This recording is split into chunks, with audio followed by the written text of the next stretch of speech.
오늘 우리에게 주신 하나님 말씀 함께 찾아 봉독하겠습니다. 역대상 4장 9절에서 10절 말씀입니다. 역대상 4장 9절에서 10절 말씀, 제가 가지고 있는 성경 구약 614페이지에 있습니다. 살아계신 하나님 말씀을 봉독합니다. 야베스는 그의 형제보다 귀중한 자라. 그의 어머니가 이름하여 이르되 야베스라 하였으니 이는 내가 수고로이 낳았다 함이었더라.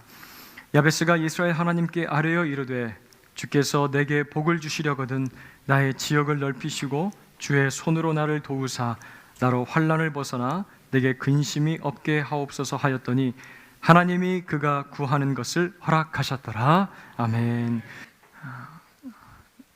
이번 2022년 월드컵을 통해서 유명해진 문구가 하나가 있죠.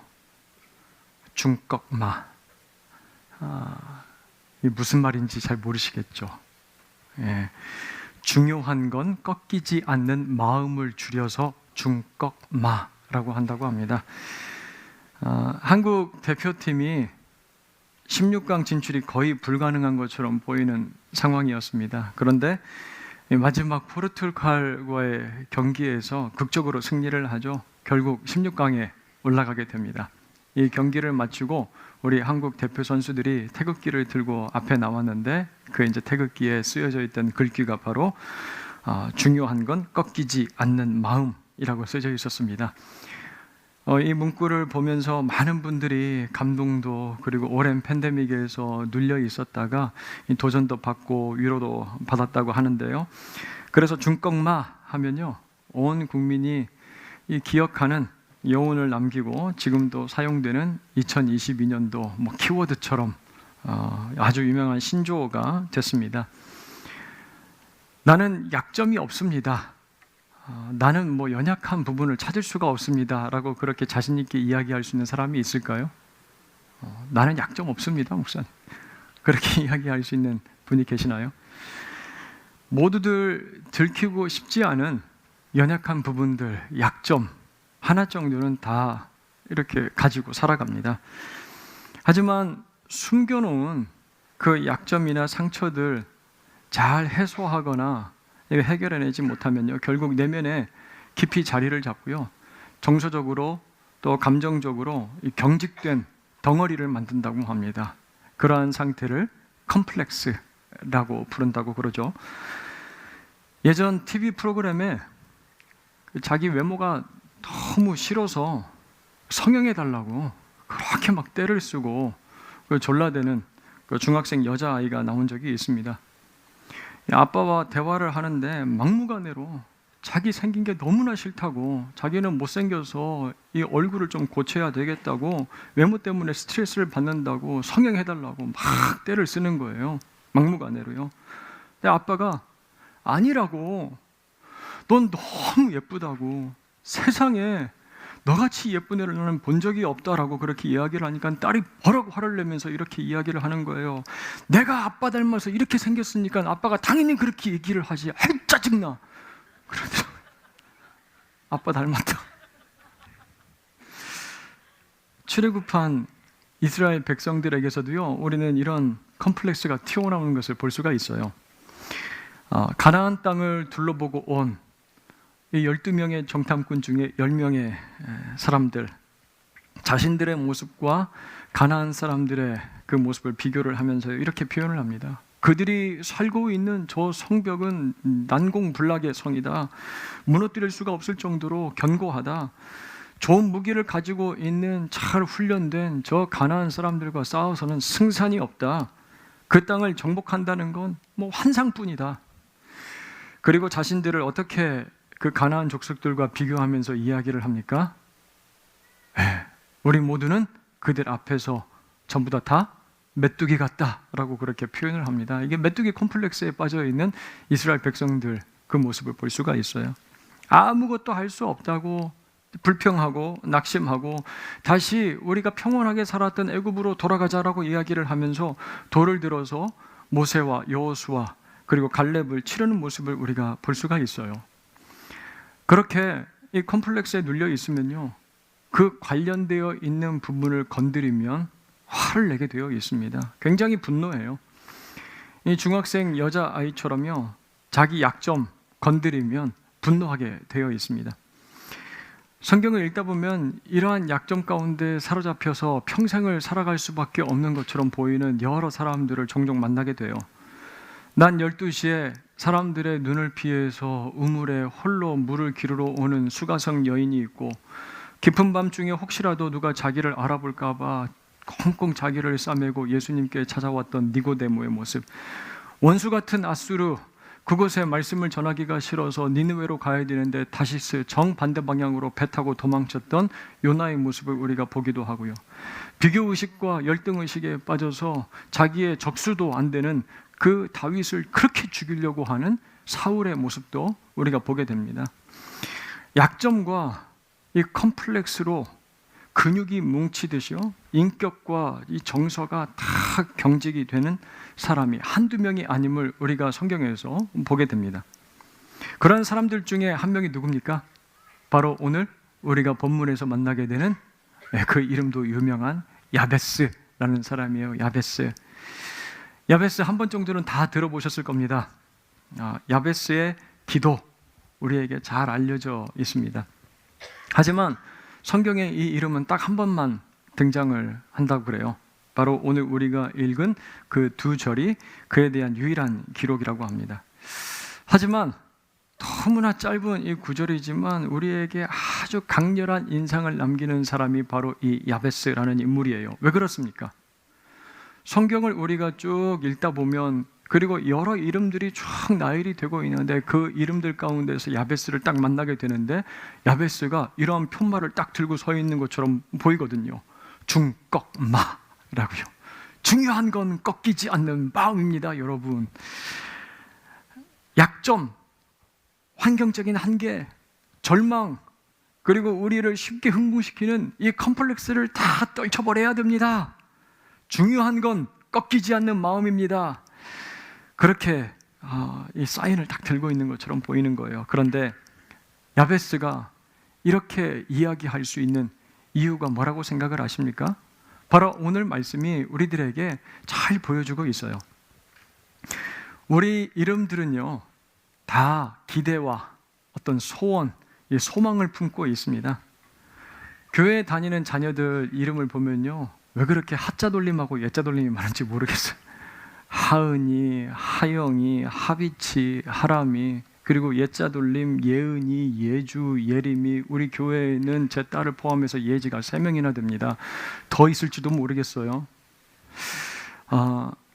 그런 이름들 가지고 살아가면 행동이 좀 조심스러워서 그렇지 얼마나 좋은 이름인지 모릅니다. 하나님의 영광, 예수님의 지혜, 참 좋은 의미의 이름들이에요. 그런데 자기 이름이 도무지 마땅치 않고 그 자기 마음에 들지 않을 때가 있습니다. 제가 아는 분은요, 자기 이름이 유명한 도둑놈 이름하고 너무 똑같아가지고 그 이름 좀 바꾸고 싶다고 저한테 이렇게 이야기하시는 분도 계세요. 구절 가서 보니까 야베스, 그의 이름을 누가 지어주었다고 하죠? 그의 어머니가 이름하여 이르되 야베스라 하였으니 라고 합니다. 여러분, 당시 관습에 따르면 자녀의 이름을 누가 지어주냐면 거의 아버지가 지어줬다고 합니다. 하지만 성경은요, 야베스의 아버지가 누구인지 우리에게 전혀 언급을 하지 않고 그 이름을 붙여준 어머니도 제대로 소개를 하고 있지 않습니다. 그렇게 보면요, 이 가정에 무슨 큰 문제가 있었나? 어떤 사연이 있나? 라는 생각을 하게 됩니다. 그래도 어머니가 10달 동안 자기 뱃속에 그렇게 품고 그리고 또 배 아파서 낳은 아들에게 지어준 이름이라면 어떤 이름 지어줄까요? 여러분 생각해 보세요. 소원과 축복과 사랑을 가득 담아서 그러한 아주 의미 있는 이름을 붙여주고 싶을 거예요. 그렇게 해서 붙여진 이름이 뭐라고요? 야베스인 거예요. 그 길거리를 다녀보면 이 야베스라는 이름을 따서 가게 이제 상호를 정한 곳이 종종 있더라고요. 카페, 인테리어 그런 가게들을 볼 수가 있는데, 야베스가 받은 이제 축복을 생각을 해갖고 그렇게 이제 이름을 지었나라는 생각을 하게 됩니다. 야베스 카페, 야베스 인테리어 뭐 이렇게요. 그런데 히브리어로 야베스가 무슨 뜻인지 아세요? 고통, 슬픔, 혼란 그런 뜻을 가지고 있다고 그래요. 슬픔의 카페, 혼돈의 인테리어 뭐 이런 뜻이에요. 야베스 앞에다 이름을 붙이면요. 문자적으로 보면 고통을 불러오다라는 뜻을 가지고 있다고 합니다. 생각해 보세요. 어떤 어머니가 자기 아들 이름을 이렇게 지으려고 하겠습니까? 그런데 구절 뒷부분을 가서 보니까 이는이라고 되어 있어요. 왜냐하면 이렇게 이름 지을 수밖에 없었던 이유가 무엇이냐면 내가 수고로이 낳았다 함이었더라 라고 합니다. 어떤 산부인과는요, 진통을 좀 겪으면서 아이를 출산하면 그 아이에 대한 모성애가 더 커진다고 그래서 진통제를 조금 덜 쓰는, 일부러 덜 쓰는 그런 산부인과도 있다고 해요. 만약 야베스의 어머니가 겪은 것이 단순히 출산의 진통, 고통, 어려움이었다면 여러분 어떻습니까? 태어난 아들이 훨씬 더 귀하고 사랑스러웠을 거예요. 좋은 이름 그에게 붙여주고 싶었을 겁니다. 야베스라고 부르지 않았을 거예요. 뭔가 훨씬 더 충격적이고요, 슬픔과 고통이 있는 그런 사건이 이 아이의 출산과 맞물려 있겠다라는 생각을 하게 됩니다. 우리는 성경이 정확하게 다 이야기를 하지 않기 때문에 그냥 상상만 할 수가 있는 거예요. 이 아이를 임신하고 있는 동안 아버지가 혹시 이 가정을 버리고 떠나버렸을까? 세상을 떠났을까? 죽어서? 너무 버겁게 하루하루 생계를 이어가고 있는데 갑작스럽게 생긴 이 아들, 걱정과 근심, 막 혼란스러운 그런 이유가 되어버렸을까? 어려운 시대 가운데 태어난 이 아이의 출생, 어머니를 너무나 고통스럽게 만들었다는 거예요. 그렇게 태어난 이 아이에게 붙여진 이름, 고통, 슬픔, 너의 이름은 이제 야베스야. 그렇게 이름을 지은 거예요. 야베스, 어릴 적에는 자기 이름이 그렇게 나쁜 줄도 몰랐을 거예요. 그런데 점점 자라면서 사람들이 이렇게 부르기 시작하는 거예요. 아이고 우리 고통이, 아이고 우리 근심이, 이름이 그렇다 보니까 오늘도 얼굴이 어둡네. 그렇게 아마 불렀을지도 몰라요. 그렇게 야베스라고 불리울 때마다 한없이 자기 마음을 찌르는 그 고통, 그리고 무너지는 자. 어머니, 왜 저의 이름을 야베스라고 지으셨습니까? 아니, 하나님, 내가 태어날 때 왜 그런 일이 있게 하셔서 제가 그런 이름으로 불리우면서 평생 살도록 하십니까? 하나님, 저는 당신을 이해할 수가 없어요. 하나님 미워요. 하나님 싫습니다. 비관하고 분노에 사로잡혀서 그렇게 살아가는 야베스의 모습이 당연할 것처럼 생각이 되는 거예요. 얼마 전 이 TV에서 급발진 사고를 보여주는데 아들 내외가 다 이제 맞벌이로 바쁜 생활을 살다 보니까 할머니가 운전해서 손주를 태우고 다녀요. 그날도 학교를 끝나고 손주를 태워서 이제 집으로 가는 길에 사고가 크게 난 거예요. 차는 완전히 전소가 되고요, 할머니와 손주는 병원으로 실려갑니다. 그런데 할머니만 살아남고 손주는 죽게 된 거예요. 이 사실을 모르고 있는 어머니에게 아들이 가서 손주가 죽었다는 사실을 알려야 되는 거예요. 어머니, 손주가 먼저 세상 떠났어요. 그랬더니 막 어머니가 오열을 하면서 눈물을 흘리면서 막 이렇게 얘기하면 반복해서 계속 이렇게, 차라리 그때 내가 죽었어야 되는데, 내가 죽었어야 되는데, 그렇게 막 울부짖더라고요. 야베스, 자신의 이름이 불릴 때마다 그런 마음의 고통이 찾아왔을 거예요. 그런 마음의 슬픔이 자기를 찌르는 거예요. 여러분, 욥을 아시죠? 욥이 첫 시작에 어떠한 평가를 받는지 우리가 잘 알고 있을 거예요. 욥기 1장 1절 말씀. 우스 땅에 욥이라 불리는 사람이 있었는데 그 사람은 온전하고 정직하여 하나님을 경외하며 악에서 떠난 자더라. 야, 대단한 성경의 위대한 인물처럼 우리들에게 보여져요. 이런 평가를 받는 사람 욥? 하지만 그의 인생에 불어온 혹독한 칼바람 같은 시련 앞에서 이 욥이 어떻게 탄식하고 있는지 여러분 들어보시길 바래요. 불과 몇 장 안 넘어가서 3장 3절 말씀에 이렇게 탄식을 합니다. 내가 난 날이 멸망하였더라면, 산의 아이를 베었다 하던 그 밤도 그리하였더라면, 어찌하여 내가 태에서 죽어 나오지 아니하였던가. 어찌하여 내 어머니가 해산할 때 내가 숨지지 아니하였던가. 깊은 고통 가운데 자기의 인생을 막 비관하면서 탄식을 하고 있는 거예요. 나 같은 아이가 이 세상에 그냥 태어나지 않았으면 좋았을 텐데.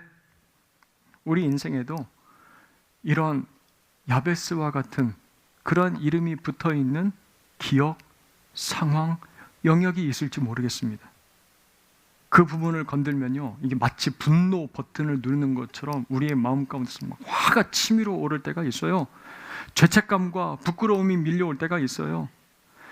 지난 금요일 이호셉 작가님이 말씀하신 게 생각이 나더라고요. 부자건 건강하건 누구나 각자 자기 삶의 고통을 끌어안고 살아갑니다 라고 이야기를 하는 거예요. 자, 그런데 구절이 어떻게 시작하는지를 여러분 한번 보세요. 야베스, 그에게 어떠한 평가가 처음부터 주어지고 있는지. 야베스는 그의 형제보다 귀중한 자라 라고 되어 있습니다. 야베스는 그의 형제보다 귀중한 자라. 예전 개역 한글 성경을 가서 보면요, 존귀한 자라라고 번역을 했습니다. 여기서 이 귀중한 자라는, 이 귀중한이라는 단어가 히브리어로 보니까 카베드입니다. 이 카베드라는 단어는요, 영광이라는 단어예요. 존귀하다, 명예롭다라는 뜻을 가지고 있어요. 어머니에게 고통을 주는 슬픔의 존재로 태어났다면요, 그의 유년 시절도 평탄하지 않았을 거예요, 분명히. 우리 가정에 저 문제야. 저게 태어나면서 슬픈 일들이 일어나기 시작했어. 골칫덩어리. 그렇게 불리면서 자라난 그의 인생, 버나마나 이게 뻔한 스토리 아니겠습니까? 그런데요, 놀랍게도 이 야베스 이름 앞에 어떠한 평가가 붙어 있어요? 야베스, 그의 형제보다 존귀한 자니라 라고 이야기를 하고 있습니다. 사랑하는 여러분, 우리의 삶 가운데요, 야베스와 같은 고통, 기억, 상황, 그러한 모습이 있을지 몰라요. 가장 사랑받아야 되는 어머니에게서조차 버림받은 것 같은 그러한 것처럼 누구도 나를 아껴주지 않는 그런 외로움 가운데 우리가 들어갈 때가 있어요. 던져질 때도 있어요. 하지만 사랑하는 여러분, 이 말씀을 기억할 수 있기를 간절히 소원합니다. 이사야 49장 15절 말씀이에요. 이사야 49장 15절 말씀. 여인이 어찌 그 젖먹는 자식을 잊겠으며 자기가 태어서 난 아들을 긍휼히 여기지 않겠느냐. 그들은 혹시 잊을지라도 나는 너를 잊지 아니할 것이라. 아멘. 그들은 혹시 너를 잊을지라도 나 하나님은 너희들을 잊지 않겠다라고 약속을 하고 계시는 거예요. 이 말씀이 우리의 귀에 들려오면요, 우리는 깨닫게 됩니다. 내가 얼마나 존귀한 하나님의 사랑받는 자녀인지, 내가 얼마나 소중한 존재인지를 알게 되는 거예요. 비록 내 이름은 나의 지금 상황과 기억들, 야베스와 같은 그러한 부분들이 있지만 난 소중한 하나님의 자녀야 라는 고백이 우리의 입술 가운데 회복되는 거예요. 이러한 찬양의 고백이 있잖아요. 주 나를 보호하시고 날 붙들이시니 나는 보배롭고 존귀한 주님의 자녀라 라는 찬양이에요. 사랑하는 여러분, 오늘 말씀을 통하여 우리가 어떠한 상황, 어떠한 형편 가운데서도 야베스와 같은 그러한 고통이 있을지라도 하나님이 사랑하시는 존귀한 자녀라는 사실을 저와 여러분들 모두가 기억하는 그 은혜 가운데 풍성히 들어가길 주님의 이름으로 축원합니다. 그런데 야베스가 자기에게 닥친 이 태생적, 환경적인 이 어려움들, 불행들을 극복하고 어떻게 이렇게 존귀한 삶을 살 수가 있었을까요? 2016년 이 책이 처음 나왔어요. 그때부터 주목을 받았고 지금까지 50만 부 이상이 팔린 베스트셀러, 스테디셀러라고 합니다. 그릿이라는 책입니다. 그릿. 이 책의 서문에 이런 내용이 있어요. 아주 멋진 글입니다. 그릿은 여러분이 중요하게 여기는 일을 끝까지 해내는 능력이다. 장애물을 마주치면 포기해야 할 이유를 찾는 게 아니라 극복할 도전으로 보는 능력. 더 쉽게 말하자면 그릿은 걸림돌이나 도전해야 할 일과 마주했을 때에도 그것을 중요한 장기적 목표로 생각하고 결국 이루고야만은 능력이다 라고 그렇게 쓰여 있어요. 여러분 잊지 않으셨죠? 중꺽마. 중요한 건 꺾이지 않는 마음. 이거 이제 잘 이렇게 풀어놓은 글처럼 제게 읽혔습니다. 이게 바로 그리스다. 투지, 기계, 이 목표를 향한 가장 강한 집념. 생각해 보면요, 야베스 아마 성경에서 이 그릿을 가장 잘 구현해낸 사람이 아닌가라는 생각이 들었어요. 집념의 사나이라는 생각이 들었습니다. 하지만 여러분 잘 생각해 보세요. 그가 이러한 정신 승리를 거둔 것, 의지적인 자기의 노력으로요, 자기의 불행한 과거를 극복하고 약점을 극복했을까요? 10절 가서 보세요. 10절을 보시죠. 야베스가 이스라엘 하나님께 아뢰어 이르되 라고 합니다. 저는요, 이 대목이 먼저 제 눈에 확 들어왔어요. 이스라엘의 하나님. 이스라엘의 하나님. 이스라엘은요, 우리가 잘 아는 대로 누가 새롭게 받은 이름입니까? 야곱이죠. 야곱, 그 이름은요, 발 뒤꿈치를 붙잡는 자, 자기 복을 위해서 스스로 치열하게 분투하며 살았던 사람.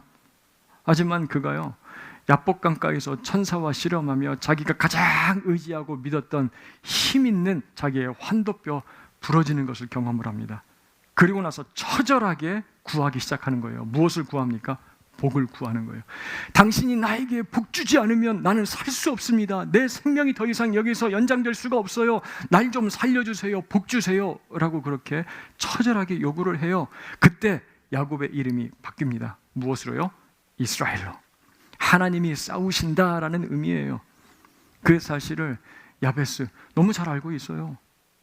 그래, 야곱의 이름을 이스라엘로 바꿔주신 하나님, 야베스 내 이름도 하나님 그렇게 좀 바꿔주세요. 변화시켜주세요. 그 간절함으로 하나님 앞에 나아가 기도를 하는 거예요. 자, 그리고 어떻게 합니까? 아뢰어입니다. 아뢰어 이르되 라고 되어 있죠. 이 아뢰어는요, 히브리어로 카라라는 동사예요. 여러분, 카랑카랑 하잖아요. 이 카라라는 동사는요, 외쳐 부르다 라는 뜻을 가지고 있습니다. 고함치다, 선언하다, 그런 뜻을 가지고 있다 그래요. 하나님을 향하여 야베스가 카라 하는 거예요. 카라. 이스라엘의 하나님 외치는 거예요. 제 딸 예지가 평소 때 뭐 아쉬운 게 있고 필요한 게 있을 때는 저를 부르질 않아요. 제 아내를 부릅니다. 엄마 그렇게 이제 부르는데 꼭 필요한 일, 다급한 일, 긴급한 일이 생기면 저를 이제 부를 때가 한 번씩 있어요. 제가 예전에 사역했던 교회에서 이제 교육자 수련회를 갔는데 그 수련회장이 좀 낡고 이 시설이 좀 좋지가 않아서 화장실을 가보니까 이 수압이 굉장히 낮더라고요. 이제 지내다가 제 딸아이가 아빠! 어디서 들려오는지 이렇게 귀를 이렇게 잘 세워봤더니 화장실에서 들려와요. 여러분들 자세하게 다 이야기는 안 하겠습니다. 왜 그렇게 다급하게 저를 불렀는지. 엄마를 부르지 않고 이 지금 문제를 해결할 수 있는 사람은 아빠밖에 없어요. 아빠라고 이제 카라 그렇게 외친 거예요. 야베스의 카라예요. 하나님, 내 인생에 있는 그 꼬리표처럼 달려있는 고통, 부끄러움, 수치, 절망, 낙심이 지금 나를 짓누르고 있습니다. 이스라엘의 하나님 도와주세요 라고 외치는 거예요. 사랑하는 여러분도 이렇게 이스라엘의 하나님께 외치는 기도자들이 되길 주님의 이름으로 간절히 소원합니다. 단순한 집념, 투지, 그릿 이게 아닌 거예요. 하나님을 의지하는 기도가 꺾이지 않는 것이 중요합니다. 여러분, 중요한 건 무엇입니까? 중꺾마가 아니라 중요한 건 꺾이지 않는 기도, 중꺾기입니다. 중요한 건 꺾이지 않는 기도예요. 하나님을 의지하면서 부르짖는 이 부르짖음입니다. 그렇게 하나님을 향하여 외치는 야베스의 기도가 어떻게 시작이 되죠? 10절 말씀 보세요. 주께서 내게 복을 주시려거든. 이 대목을요, 히브리어 원어로 살펴보니까 이게 복을 주다라는 동사가 두 번이 반복이 되고 있어요. 그래서 예전 개역 한글 성경에 보면 내게 복에 복을 더하사 그렇게 번역된 걸 볼 수가 있죠. 여기서 지금 야베스가 구하고 있는 복이 무엇일까요? 여러분, 기복신앙이라고 들어보셨을 거예요. 기복신앙. 하나님을 복 주시는 분으로만 기대를 하고요, 내게 득이 되는 복만 바라는 신앙, 그게 이제 기복신앙이잖아요. 제가 어릴 적에 하룻강아지 법무서운 줄 모르고요, 목회 오랫동안 하신 아버지께 제가 막 따지듯 이렇게 물었어요. 날카롭게 질문을 던졌습니다. 아버지! 기복신앙 때문에 우리 한국 그리스도인들이 잘못된 신앙 가운데 빠져 있는 것 같습니다. 그러니까 목사님들이 잘 가르치셔야죠.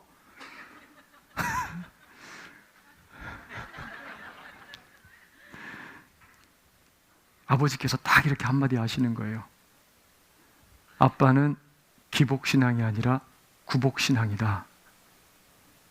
하나님이 주시는 복 없이 우리가 살아갈 수는 있고, 하나님이 주시는 복 없이 우리가 살아갈 수 있어? 그렇게 말씀을 하시는 거예요. 그러면서 이렇게 찬양을 부르세요. 나 주께 왔으니 복 주시옵소서. 주 함께 계시면 큰 시험이 이기네. 기쁘고 기쁘도다. 항상 기쁘도다. 나 주께 왔사오니 복 주옵소서. 우리는 하나님 주시는 복 없이 살 수 없잖아. 그렇지? 이게 복이야. 주님과 동행하면서 시험을 이기는 삶, 그 복을 구하면서 우리가 살아가는 거지. 그게 복이지. 말씀을 하시는 거예요. 그래서 야베스, 하나님 앞에 이렇게 기도를 하는 거예요. 하나님, 나에게 복의 복을 더하시되 나의 지경을 넓혀 주시옵소서라고요. 나의 지경을 넓혀 주세요. 여러분, 지금 야베스가 내가 지금 소유하고 있는 부동산 그게 막 넓어지게 하여 주시옵소서 기도하고 있습니까? 이렇게 원하고 있나요? 여러분, 야베스가 살았던 시대가 사사시대라 그래요. 여호수아를 통해서 가나안 땅을 정복을 하고요, 우상을 쫓아내고 하나님의 다스리심을 확장해야 되는 영적 전투가 아주 치열한 시대였습니다. 그런데 이스라엘 백성들 오히려 가나안 땅 문화에 물들어가는 거예요. 사사기 2장 13절과 15절 말씀 가서 보시죠. 곧 그들이 여호와를 버리고 바알과 아스타롯을 섬겼으므로 여호와께서 이스라엘에게 진노하사 노략하는 자의 손에 넘겨주사 그들이 노략을 당하게 하시며 또 주위에 있는 모든 대적의 손에 팔아넘기심에 그들이 다시는 대적을 당하지 못하였으며 그들이 어디로 가든지 여호와의 손이 그들에게 재앙을 내리시니 곧 여호와께서 말씀하신 것과 같고 여호와께서 그들에게 맹세하신 것과 같아서 그들의 괴로움이 심하였더라.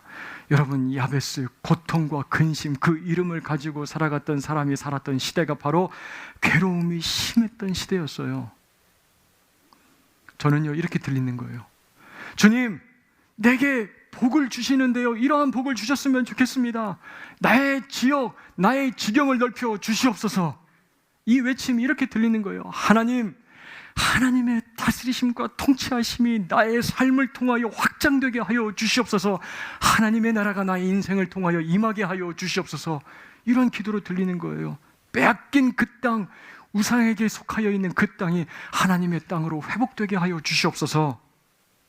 이 일을 감당해야만 되는 야베스, 자기의 힘으로 이룰 수 없음을 겸손하게 하나님 앞에 고백하고 있는 기도를 올려드리는 거예요. 주님, 난 할 수 없어요. 주님의 손으로 도우십시오. 그래야 이 일을 감당할 수 있습니다. 그리고 이 일을 감당할 때 내게 붙어있는 그 이름, 나를 짓누르고 있는 그 고통과 슬픔, 그 혼돈, 나를 속박하지 못하게 하여 주시옵소서. 그래서 이렇게 기도하는 거예요. 나로 환난을 벗어나 근심이 없게 하여 주시옵소서.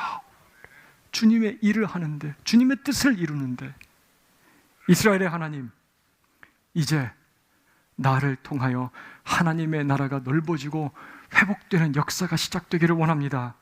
그 일을 마음에 품고 걸어갈 때 내 마음 가운데 환난이 사라지게 하여 주시고 근심이 사라지게 하여 주시옵소서 구하고 있는 거예요. 여러분, 이 기도가 누구의 마음을 시원케 해드렸을까요? 누구의 마음에 합한 기도처럼 들리십니까? 하나님이에요. 하나님. 야베스의 기도를 우리는 단순히 자신의 약점과 불행했던 과거를 딛고 일어서는 소원쯤으로 생각을 할 수가 있어요. 땅이 넓어지고 형통해지는, 우리 눈에 보이는 좋은 것들이 삶 가운데 많이 쌓여가는 복을 바란다라고 생각을 할 수가 있어요. 마치 액자의 야베스의 기도처럼 딱 들어가 있는 것처럼요. 그런데 이 기도는 자신의 고통뿐만 아니라 그 시대를 향하여 가지고 계시는 하나님의 마음의 아픔을 품고 하나님 앞에 드리는 기도라는 사실이에요. 나의 아픔뿐만이 아니라 그 시대를 향하여 눈물을 흘리면서 가슴 아파하시는 하나님의 아픈 마음을 마음 가운데 품고 야베스가 지금 구하고 있다라는 말씀이에요. 예수님께서 기도에 대해서 이렇게 가르치시죠. 마태복음 6장 33절 말씀. 그런즉 너희는 먼저 그의 나라와 그의 의를 구하라. 그리하면 이 모든 것을 너희에게 더하시리라. 아멘. 야베스의 기도에 하나님께서 어떻게 응답을 하세요? 하나님의 마음에 합한 기도가 들리실 때 10절 마지막 말씀 보세요. 하나님이 그가 구하는 것을 허락하셨더라. 아멘. 사랑하는 새하늘 성도 여러분, 우리가 구하는 모든 기도 가운데 하나님이 응답하여 주시기를 간절히 소원합니다. 하나님의 응답의 축복을 누리시는 여러분들 되길 주님의 이름으로 축원합니다. 그러한 기도, 어떤 기도예요? 하나님의 뜻에 맞는 기도, 하나님의 마음을 시원케 해드리는 기도예요.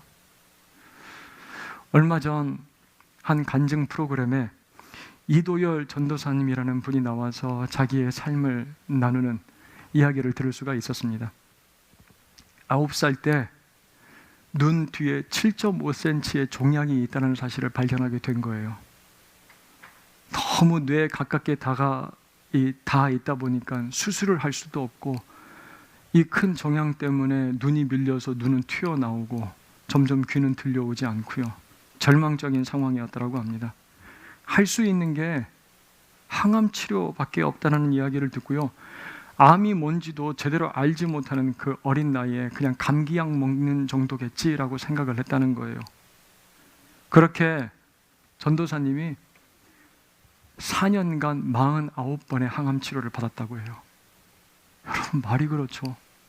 4년 동안 49번의 그 치료를 9살 어린아이가 받으면서요, 얼마나 혹독한, 얼마나 고통스러운 시간을 지내야 했을까라는 생각을 하니까요, 마음이 막막해지는 거예요.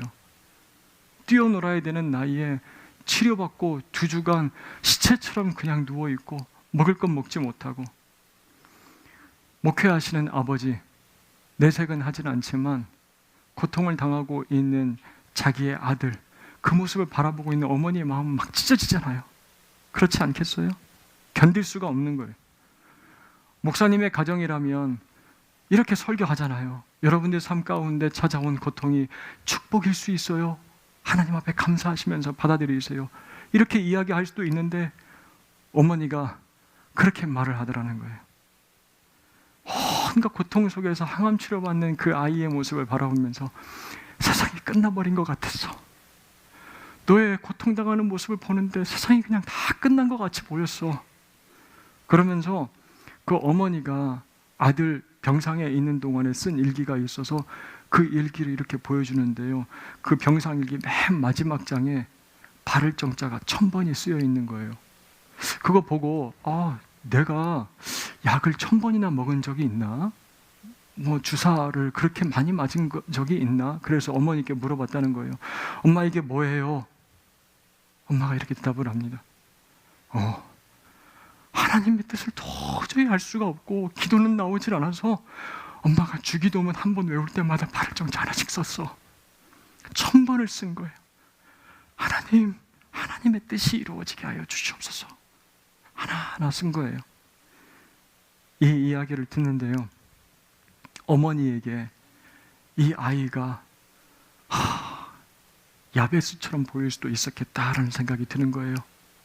아니, 이 아들이 자기 자신을 생각할 때 난 야베스지, 나 때문에 이 가정 가운데 이런 슬픔이 시작됐고 고통이 시작됐고 절망이 시작됐어, 난 야베스야 라고 그렇게 생각했겠다 상상이 되더라고요. 그런데 기도한 거예요. 어머니도 아들도 하늘에 계신 우리 아버지요, 하늘에서 주님의 뜻이 이루어진 것처럼 땅에서도 하나님의 뜻이 이루어지기를 소원합니다. 이제 아들은요, 기적적으로 살아났어요. 완쾌가 됐어요. 치료를 받고요, 전도사로 교회를 섬기고 있고요, 지금은 한 작은 단체를 운영을 하고 있다고 합니다. 어떤 단체냐면요, 자기와 같이 소아암으로 고통당하는 이들, 그 아이들 소원 들어주는 일 하고 있다고 그래요. 작은 단체를 만들어서 자기가 예전에 있었던 그 야베스 고통의 자리로 찾아 들어간 거예요. 그리고 그 고통을 밀어내는 사역을 하고 있습니다. 그 자리, 그 지경을 넓히는 사역을 하고 있는 거예요. 어린이들을 만나 소원을 들어주면서 그 고통의 자리, 슬픔의 자리, 지경이 넓어지고 있는 거예요. 고통의 땅을 기쁨의 땅으로 변화시키는 사역을 감당하고 있다고 합니다.